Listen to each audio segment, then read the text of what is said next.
Hey, you're listening to Don't Lie to Your Life Coach podcast with Kim Arrington. I'm Kim Arrington. I'm a life coach, a weight loss coach, an author, and a badass passionate about helping you connect back to your most authentic self. Join me here each week so I can coach you on how to think all those juicy thoughts that get you feeling your absolute best and taking some big ass action. Coaching has changed my life, and it can change your life too. I'm here to give you real life solutions to create a life you'll love. Because the truth is, boo, you ain't just got problems, you got options.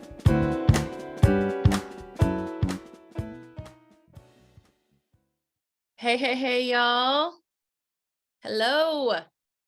Today is my birthday episode. Now, my birthday is actually Earth Day, April 22nd. Is that not totally fitting that my birthday is Earth Day? If you knew how much you've listened to the podcast, you know how much I love nature, right? But I saved this topic for my birthday because this topic was just as much for me. I just had to look at myself for a second. If you're watching me on YouTube, my dress is super cute. This topic is just as much for me as it is for you. It might be more for me. Today, we are going to talk about money.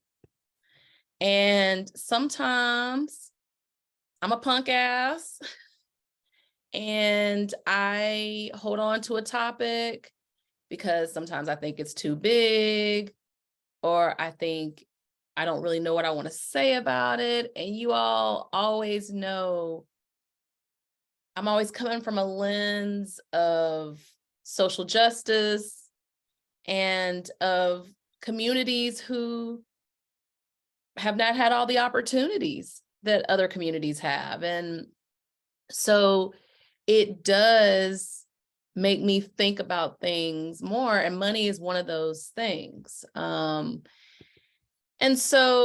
And let me just say, people of color have not had all the opportunities when it comes to money. There have been concerted efforts to disenfranchise. And I know disenfranchise typically is talking about voting, but to take money out of people of color, in my case, Black people's hands. And so that's something I grapple with. It is. But what you don't know is that years ago, I had kind of a fervent prayer where I was like, if I die, I want to figure out overeating. Like, I don't want to die and not have figured this out. And I figured that out. But then I surveyed the land and I was like, what's the other thing? And I was like, if I die, before I die, I want to figure this money thing out. Because growing up, I had so much guilt around how much we had. Why do I have what I have? And why does this community not have what they have? I remember that. I remember feeling really guilty seeing some of the things that my classmates didn't have and things that were not even a consideration for me. Now, of course, my parents would have a different perspective on what our money situation was, but we did not go without. Okay, to my knowledge. And we had a lot. And so that guilt followed me into my teens, into my 20s, into my 30s, even into my 40s. And I saw self-sabotage come around money. And this was the year where I made some changes in my business model to support having a life of abundance and what that looked like for me. And I'm continuing to do that. So if you all want to coach one-on-one with me, hippity skippity to it, because that's changing. I'm going to be doing a lot more group coaching, and my one-on-one coaching is going to be more premium priced. So that was a big change for me. I had to do a lot of self-reflection. I had to realize that I had assisted and guided so many people, and that wasn't even necessary for me to make this change in my business, so that I could have more freedom. I need to have freedom. I need to be in the world, seeing the things that affect you all, the things that affect me, so I can come back and do this podcast, so I can build a community, because you all, sky's the limit for me. I have the weight loss course, and then there will be a membership probably that's more general life coachy, and a mastermind for coaches, and all these things that my business can grow to. But I'm not going to be working 90 hours a week. I've had that life. It has to have ease. And that's what we're going to talk about today, is how to change our story about money and how to find ease in the process, right? Trusting the process. I saw this, praise the process, like recognizing in the process, even though it's difficult. And, I've had some challenges this year, personal challenges that did not have to do with money, where I felt like I came to my knees. I had to do a lot of coaching of myself. And I had to really understand that the process that I was going through was going to enable me to live the life that I wanted to live. And that was really important. I preached to you all about desires, and I knew I needed to live mine. And so looking at the money piece was a part of that. Some other bigger parts, but I needed to know that the life I wanted was possible, and money helps with that. So, we all want money. I mean, we do, but we have conflicted feelings about money. And so you're going to kind of see me hash this out a little bit in this episode, okay? And this takes courage. It's fucking courage for me, because I don't like hurting you all's feelings, although I know that sometimes speaking the truth as I know it might step on toes. I don't want to minimize how complicated money is, and how generationally we've received stories about money. But at the same time, y'all, I'm a pusher. I'm a hope pusher. And I want you to know that there is possibility in changing how you view what's possible for you. And that can also be in regards to money. Okay. But I avoided the shit out of this. I ain't gonna lie. Okay. So, and the isms, sexism, racism, ageism. I have countless stories for each of those in regards to money. A friend who is nearing 60 and professionally is like, how am I going to make it to have the life I want in this industry? Or I was making $35,000. I was in my 20s. So this was 20 plus years ago. And I remember the person cutting me off from negotiating. I tried it, and I took the job anyway. I remember another job where I was absolutely cut off from negotiating. I took that job, but not for long. Okay. So I'm not going to give you skills as much as just like, I'm not going to give you negotiation skills. I'm going to give you ways to look at the story you're telling yourself about money and what is possible. Okay. So one of the things you need to look at or you could look at, is your growing up story about money. I talked a little bit about that. Like, how did your family think about money? Was it a struggle? Was there a lot of money? Were you middle class? Was there a lot of stress around money? Was there, a lot of shame? I had shame around what you had. Were there even open, honest communication around money? Because, I mean, other than my allowance and a couple of other things, yeah, like, and now that many of us have kids, a lot of times, and I know this for myself, it's the warning. The conversation is warning versus a two-way street around how you feel. So thinking about that growing up story of money, what is something you want to change about that? What are things you want to change about that story? How do you want to look at it differently? Because you all understand I'm a coach, right?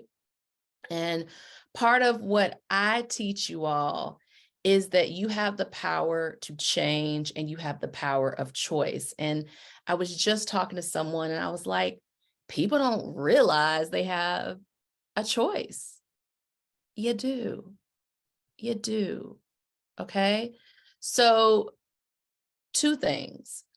How do I want to revise the story I was taught about money growing up?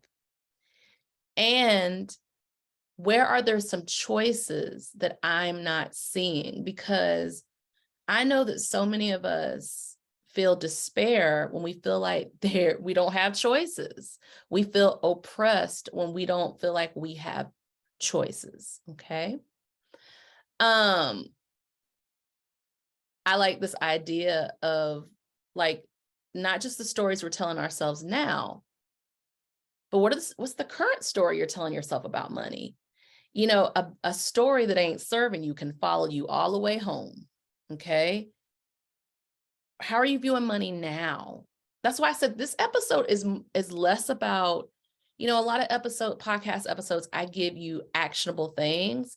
This is really an episode for you to answer questions and think. That's actionable, but to kind of see how you're feeling, see how you're thinking. So, what story is still following you home? And what do you want to do about it? Like, a lot of us have really strong opinions about people who have money. But if you want to have more money, which is okay, and you have strong opinions about people who have money, how the hell do you reconcile that in your mind? How do you do that? You see? Yes, I believe in cognitive dissonance, right? That there are people who have money who I don't like how they've used their money or what they've done to people who may not have money. Yes, that's different. But if we put everyone who has money into a box of they can't be trusted, they do unsavory things, they are money grubbing, like all they think about is money. Money is the root of all evil. If we say those kind of things, then if we want to have a reality where we make more money, how do we reconcile that? How does that work? I don't think you do. So I want you, we can pen and paper this, or we can fingers to keyboard this, of thinking about your beliefs about people who have money. Okay. So then it gets into, now what's a newer story you want to tell? Yeah, there are some people who have money who are assholes. Yeah, there are some people who don't have money who are assholes. But you know what? When I have money, I would like to, or with my money, I want to. So one of the models that I always think about with my money is I want enough to take care of myself. I want enough to save. I want enough to have fun with. I want enough to contribute to other things, causes. Okay. So what's that next story you want to tell? Like if you were to be able to have money how you want it, right? What would that look like for you? Oh, my bills would be paid months in advance. Oh, I'd be able to buy a car in cash. Oh, I would be able to pay off this person's. Because the other thing you want to do when you're thinking about money is think about your giving as well, because often when we have money, we feel a pressure to overgive. So what is the difference between, and I'll link to my podcast about overgiving. Okay. Let's kind of backtrack a little bit too. I want you to think about right now, because some of you all might be like, I'm like, I can't really do what the questions that were asked before about money, but this one is a little bit more accessible. Write down 3 thoughts you have about money. What are 3 things that come to your mind? And do not censor. There's never enough. When I spend it, I'm always worried that I'm not going to get it back. I feel like I don't trust myself. I waste money, or money happens to other people, or I feel like the job I get paid a lot of money and I feel guilty about it. And I know I'm saying a lot of negative things, quote unquote negative. I know I'm saying things that have a strong emotional pull, but what about even 3 positive things, okay? Or neutral things. 3 things like, I really would love to have more money. I'm really curious about how to get more money and to make that an easier experience. Okay. So I want you to write down those 3 thoughts. And I want you to think about what are some new money agreements that you could come up with. Like, a big one for me was, I'm going to really be less scared when it comes to money, because many of us have a fight or flight response to money, right? Like, flight, we don't want to talk about it. It makes us uncomfortable. Fight, we want to talk about how, you know, we haven't been on the receiving end of money, or how people have done things to us when it comes to money. Freeze, we go quiet, we go silent. It's like we almost aren't there and the conversation happens around us. Or fawn, where we fawning is when you are just only seeing the positives. So we may not be looking at some of our negative experiences with money too. So if we're going to tell the story, let's tell it completely, and then we can decide how we want to think about it as we continue working through that. And for me, journaling is huge for that. Like, I can type up like today, I was like, I want to be okay with this new business model. And I want to be okay if people talk about me or say that I'm different, because that's already happened at times. Or I want to be okay with feeling upset or bothered or even crying, and then coming back to, homeostasis, which is who I am. Okay. I want to say this. It is okay to want a lot of money, even more money than you need, even more money than you could imagine ever making. It's okay. It's okay. A book that has been a huge guide for me, 2 books. I Will Teach You to Be Rich. I'll link to that in the show notes. And then We Should All Be Millionaires, which is Rachel Rogers, who has really helped me to look at how I feel about money, including my shame around it. Okay. It's okay to want to spend money on you. I was just talking to a client yesterday, and she's a general life coaching client, but we also have been really working through weight loss. And I was saying to her, she was talking about how she had been having a bunch of cravings. And I said, yeah, well, we need to go ahead. Part of the reason that when I do a bigger weight loss or one-on-one, we talk about desire rewire, which is what are our desires? What do we want?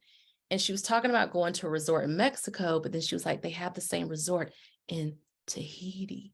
And she kind of like, when she said it, I could see the shame. And I was like, well, look, you don't got to go to the resort in Tahiti. You don't have to do that. But I do want you to be honest that there's a desire for that, and look at the pricing and see what it looks like. Like, don't write it off because you think it's going to be a ridiculous amount of money.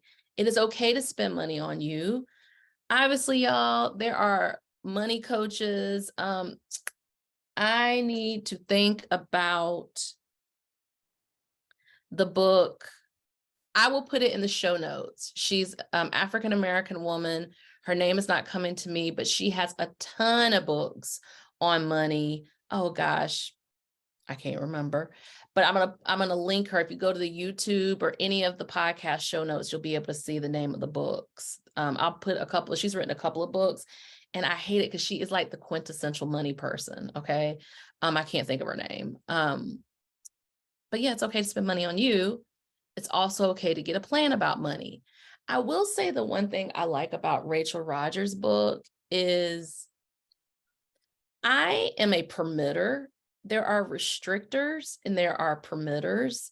Permitters are the people that the minute you restrict, all they want to do is go harder in the paint and have more of the thing. So for instance, if I were to say, which I never would say, I can't eat French fries again. Immediately, if I said that, I would want to eat all the French fries in the world. It would become a thing. Okay. That's why with my weight loss program, you're allowed to eat whatever you want, as long as it's not a food allergy or your doctor has told you otherwise. But then there are restrictors who, if you give them, they think, I am working to dispel this. If you give them all the freedom, it makes them want to have less freedom, makes them want to restrict more. So for instance, I say, oh, you can eat everything. And then they just will eat broccoli, grilled chicken, and a baked potato because they're scared of the freedom. Okay. So restrictors have to learn how to be free, and permitters have to learn that freedom doesn't mean falling face down into coconut cream pie. If you have all that freedom, you get to use it over and over. So you don't have to use all that freedom at one time. So if we put that towards money, it's okay that you need an education on it. It's okay that you need to learn about it. And this time more than ever, there are all these resources. There are programs you can buy. There's free stuff. There are books you can read. You can find your money guru or your money coach or your money program. I mean, a lot of people like Dave Ramsey. I'm not a Dave Ramsey person, but I know folks who have felt great about being able to pay off stuff with Dave Ramsey. I feel good that there are people who this solution resonates with them and another solution resonates with others. What I want you to do is to keep going until you find your solution that resonates with you. Okay. How do you build trust with money? Money is a place, after I've just said, hey, look at your desires. Hey, give yourself money. Money is a place we often have acted out. And the problems that have arisen because of the money have felt huge. But we can develop trust. I don't know about you, but I'm not 15 anymore for a reason. I like touching that younger part of me, that carefree part of me, but there's some things that I have to pause and be 46-year-old Kim. I'm not 46 yet, but April 22nd, 46. Okay. Happy birthday to me. I know. Happy birthday to me. I've already said this, but I just want to say it again before I close it out. It's okay to get help around your thoughts and feelings about money. Almost with quite a few of my clients, money comes up. It's a big rock in adulthood. I've had clients who have a lot of money and they've needed to talk through that. I've had clients who are trying to deal with debt and they've needed to talk through that. I've had clients who needed to develop self-trust around money. I've had clients who have overeaten because of their stress around money. I myself have done a lot of these things too. And so it can be figured out. But I am not a pull yourself up by the bootstraps person. I'm not. I am a person who I believe looking at awareness, talking with your friends, sometimes it gets heated, science projecting it, research projecting yourself around money, asking yourself how that's changed. One of the big things that I had to do in my money journey is really hook into some safety. Like, I affirm, like, money, I can feel safe about money. I can find safety in money. I can feel good about the things that I have. I can realize that the essence of me can never be taken away. Like, so there are ways for us. So if you were to think right now, I'll leave you with this. This should be your homework. I've given you a lot of questions in this episode, but this will be your homework. What is a juicy thought? What's a power thought? What's something that you could think about money that makes you feel good? Because we've spent a lot of time not feeling good about money, many of us. So what's something that can make you feel good? Like, if you want to be rich, I want to have more money than I need, or I want to have a good relationship with money, or I trust myself when it comes to money, or money gives me amazing experiences with my loved ones and with myself. Like, I want you to think about a juicy thought that you can apply to money. Okay. Can't y'all tell I was vulnerable in this episode? I was super fucking vulnerable because I think it feels more comfortable to me sometimes when I feel like I've completely figured a thing out. But this was my 2023 focus, was really being so honest and not prioritizing others when it comes to money, but prioritizing my own needs, my own desires, my own wants. And so you hear that grapple in my voice right now. So anyway, yeah, money's a big topic. We can break it down into smaller pieces. If there is a book you think I should read about money, please hit me up on my Instagram, and drop me a DM, or, put it under, when I post this, put it under here. I might even say, what's your favorite book on the subject of money, or podcast on the subject of money? Because there are lots. There's one, Earn Your Leisure. I've actually never fully listened to an episode, but that's something that I'm reaching for, because obviously there's tons of ways to build wealth with investing, et cetera, so forth. I did take a class on stocks and just really wanted to have more information, because information is important to me.